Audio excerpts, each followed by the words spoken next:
રાજકોટ મહાનગર પ્રાથમિક શિક્ષક મંડળ દ્વારા જિલ્લા ચૂંટણી અધિકારીને લેખિત રજૂઆત કરવામાં આવી છે।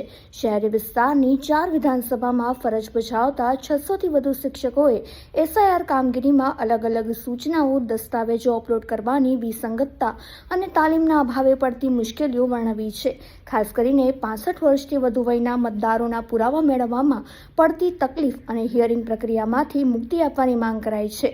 મંડળે અન્ય વિભાગના કર્મચારીઓને પણ આ કામગીરી સોંપી શિક્ષકોને ભારણ મુક્ત કરવાની વિનંતી કરી છે।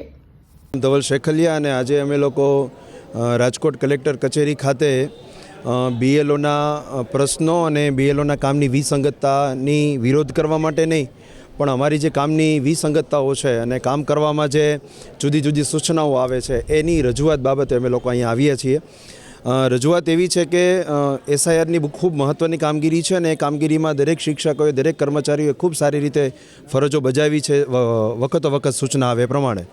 પરંતુ હવે જ્યારે સૂચનાઓ જુદી જુદી આવે છે ત્યારે કામ કઈ રીતે કરવું એક આ બાબતે ખૂબ જ વિસંગતતા છે। જેમ કે જે મતદારોના ડોક્યુમેન્ટ લેવાઈ ગયા છે એમને થોડા દિવસ પહેલાં એવી સૂચના હતી કે એમને કોઈ નોટિસ આપવાની નથી, અથવા તો એ નોટિસ આવે તો એમને બજવણી કરવાની નથી। પણ હમણાં છેલ્લા 2 દિવસ ત્યાં અલગ અલગ વિધાનસભાઓમાં અલગ અલગ સૂચનાઓ આવે છે, જેથી બીએલઓને કામ કરવા બાબતે ખૂબ જ વિસંગતતા જણાય છે કે કઈ રીતે કામ કરવું।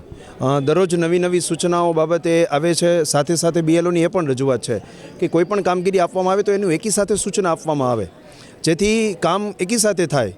મતદારોના ઘરે વારે વારે જવું અને પછી ખોટા અપશબ્દોનો સામનો કરવો પડે છે, અપમાનનો સામનો કરવો પડે છે। માટે અમે આજે અમારા અધિકારી શ્રીઓને એક વિનમ્ર ભાવે રજૂઆત કરવા આવ્યા છીએ કે થોડી સમજ સાથે, થોડા પ્લાનિંગ સાથે, થોડા આયોજન સાથે કામ કરવામાં આવે તો આ કામ સહેલું બને।